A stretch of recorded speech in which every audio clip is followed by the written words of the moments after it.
tena mtazamaji wa FJTV, ni kukaribishe pia mwanamichezo mwenzangu kama ilivyo kawaida. Hii ni Sport Recap. Mimi ni Neema Kayugwa. Kama ilivyo kawaida nitakuwa hapa kwa ajili ya kuendeshea gurudumu hili, yani pale ambapo tutafika tamati. Kubwa zaidi leo kwenye taarifa zetu tutataka kumwangazia mnyama klabu ya Simba ambaye anaelekea Eswatini kwa ajili ya kwenda kukumbana ama kucheza kwenye mchezo wake wa ligi ya mabingwa barani Afrika. Lakini kwenye upande wa kimataifa zaidi tutaenda kuangazia wachezaji ambao walikuwa ni majeraha kwa klabu ya Madrid na sasa wamerejea. Ni wachezaji gani? Endelea kusalia nasi, tunarejea muda si mrefu.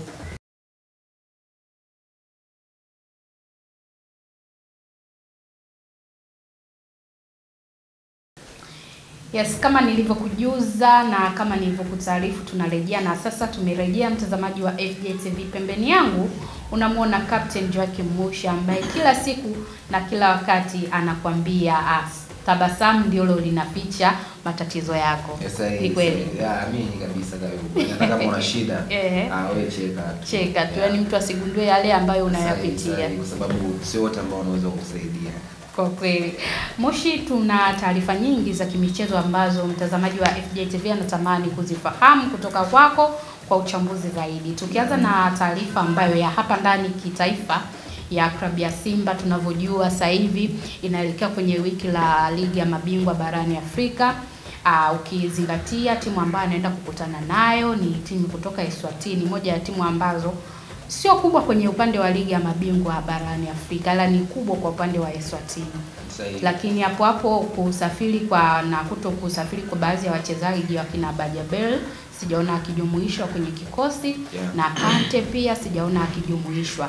Tuanze kwa Simba ambaye amekuwa hana kikosi ambacho kinaeleweka, kwa maana kikosi cha kwanza na kocha hana mpaka sasa hivi. Tunaweza tukasema kwa sababu wao hawajasema kama Pantev ni kocha wa klabu ya Simba, ila usiteke ni meneja Pantev Dimitar.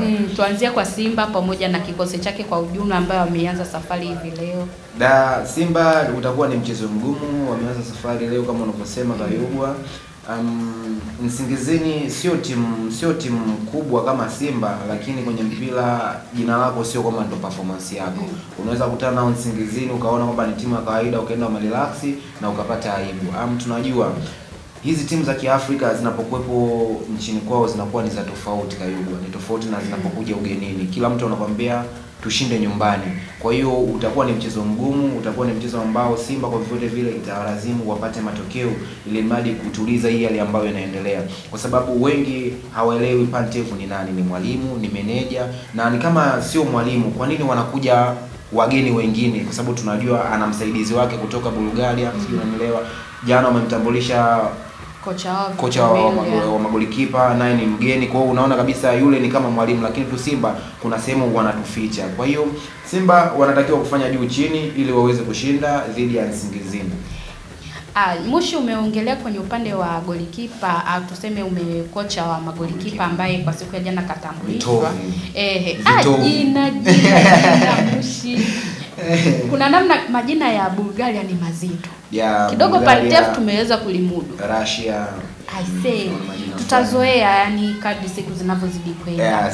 Tumuongelee huyo kocha na aina ya benchi la ufundi ambalo Simba anaenda kulitengeneza. Meneja mkuu, sijui niseme meneja, la Simba anatupa wakati mgumu. Meneja Pantev Bulgaria, msaidizi wake Bulgaria. Huyu kocha wa magolikipa Bulgaria. Timu inaundwa na watu ambao wanatoka sehemu moja, wanajuana. Aina gani ya benchi la ufundi Simba analitengeneza haswa kwenye upande wa golikipa? Nadhani Simba kuna kitu wamekitarget. Mwalimu anapokuja mpya, hususa hawa wenzetu waga wanapenda kuja na benchi lao, ili mradi kama kazi ikiharibika basi ajue yeye ndo kaharibu kazi. Kwa maana gani? Anaweza akaja kama yeye akapata msaidizi wa Tanzania ambaye ni Suleiman Matola, lakini wakapishana kwa sababu tunajua yule ni Bulgaria, huyu ni Mtanzania. Kwa lazima kutakuwa kuna tofauti. Anapokuja na watu wake kama hivi, msaidizi wake ni Bulgaria, mwalimu wa magolikipa ni Bulgaria, kwa hiyo watakuwa wanaongea lugha moja. Kwa hiyo itakuwa ni rahisi wao kufanya kazi. Na kwa upande wa magolikipa wa Simba mimi sina mashaka, kwa sababu tunajua hata msimu uliopita na katika vilabu ambavyo vina anaongoza kutoa magolikipa bora, mmoja wapo ni Simba. Tunakumbuka alikuwa na Aishi Manula, wakina Ali Salim tunawazungumzia, ni magolikipa wazuri. Kwa hiyo hata mwalimu alokuja mimi naamini ni mzuri, kwa sababu hata timu aliyotoka sio timu mbaya, alikuwa ni timu nzuri. Yaani uzuri wa mwalimu ni ule mwalimu ambaye yupo kwenye kazi. Hata leo hii Kayugwa kutoka hapa kwenda kwenye taasisi nyingine utakuwa na mwendelezo mzuri, kwa sababu upo kazini, sijui unanielewa. Tofauti na yule mtu ambaye unamtoa mtaani, hajui chochote, hajui anaanzia wapi, hata kama ndio ni mwanahabari, hata kama anajua, lakini ni tofauti na wewe Kayugwa. Kwa hiyo kwa mleta mwalimu ambaye alikuwa kwenye system ni sahihi Simba. Yeah. Kwa ushindani kwa upande wa magolikipa, kwa sababu tunavyofahamu Musa Kamara ndo amekuwa ndo toka ingatoka ya upande wa magolikipa. Kuja kwa mwalimu mpya kuna nafasi ya Yakuba na magolikipa wengine kupata nafasi ama kuweka sasa ule ushindani mkubwa zaidi. Hapa kikubwa ni kwa Yakub Suleiman. Kwa maana gani? Bado imani ya mwalimu hajamuona vizuri, japokuwa atakuwa anamwangalia kwenye video nini, lakini hiyo haijalishi. Kikubwa ni kuonyesha uwezo na uzuri. Anapokuja mwalimu mpya inakuwa ni nafasi kwa wachezaji wote, sio magolikipa tu, hata wachezaji wa ndani pia wana uwezo wa kitu cha kuonyesha, kwa sababu mwalimu aliondoka labda alikuwa anapenda kumtumia hawa, lakini mwalimu aliyokuja anaweza kaona mbona Abraham ana kitu cha ziada. Kwa hiyo ni wakati wa Musa na Yakub Suleimani kila mmoja kupambania namba, lakini mimi kama Mtanzania natamani Yakuba aongeze kiwango, kwa sababu nilimuona juzi kwenye game dhidi ya Irani. Kuna vitu alikuwa anavifanya, unaona kabisa kwa mwalimu ambaye anahitaji matokeo, nadhani atakuwa anafikiria kwa jicho la tatu. Kwa hiyo Yakuba ana kazi ya kufanya. Wanaenda kimataifa, nafasi ya Yakuba hapo unaiona kwenda kudaka mbele ya Kamara? Uzuri Kamara ama ubaya Kamara alikuwa kwenye majeraha, japokuwa alitoka kwenye timu yake ya taifa lakini hajacheza. Kwa hiyo kurejea kwake mwalimu mwenyewe ataangalia nani atafanya bora kwenye mazoezi, then yoyote akianza ni bora, lakini mimi swala langu bado liko pale pale kwa Yakuba. Ana kitu cha kufanya. Yakuba una kitu cha kufanya, Jackie Mushi anakuhakikishia hivyo. Fanya mazoezi sana, omba sana. Jifunze kwa watu ambao wamekuzidi kiwango sana, ili uweze kumpindua Musa Kamara pale ndani ya klabu ya Simba, ili na sisi tujisifie kwamba tuna goalkeeper ambaye anaweza kuanza mbele ya wageni, goalkeeper wa timu ya taifa. Yani ni ana thamani sana, kwa sababu yani yeye uwezo wake ndio utatusaidia hata sisi timu yetu ya taifa. Lakini kama goalkeeper wa national team anaanzia bench, sio goalkeeper wa national team.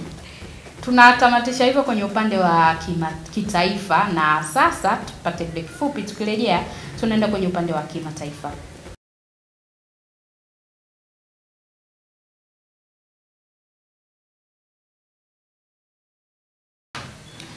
Ni wakati wa kimataifa zaidi, na kama ilivyo kawaida hapa tutaongelea wachezaji wawili wa klabu ya Madrid Mushi, ambao walikuwa majeraha kwa muda mrefu, lakini kwa sasa hivi wameweza kurejea kwenye timu yao, na huenda tutaona kwenye mechi zijazo za La Liga, haswa kubwa zaidi kwenye mechi ya Clasico.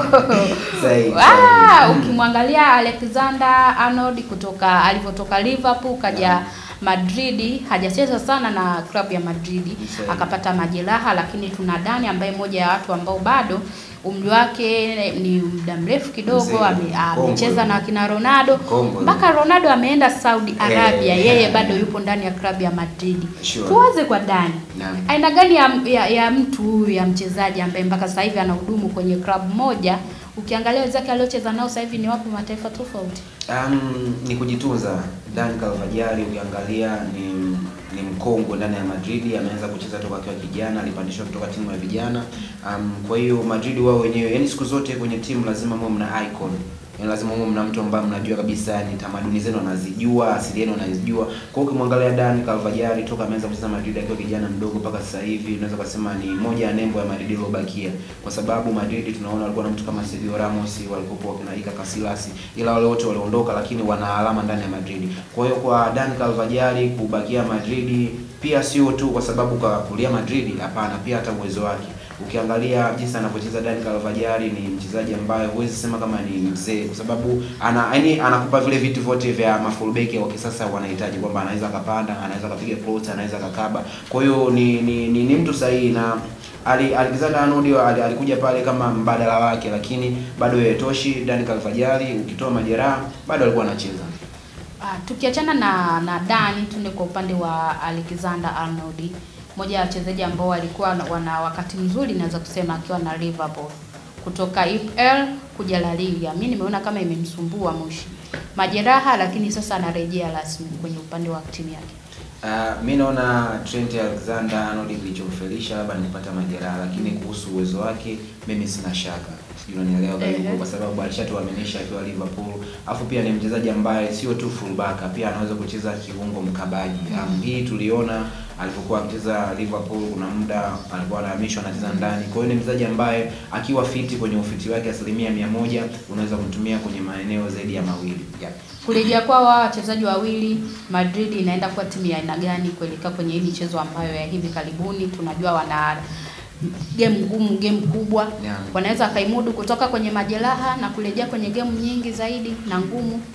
Uzuri wa Madrid sio tu Dan Carvajal, sio Trent Alexander-Arnold ambaye amerejea, wana mtu kama Eduardo Camavinga alikopo majeruhi karejea, Mbappe mwenyewe ambaye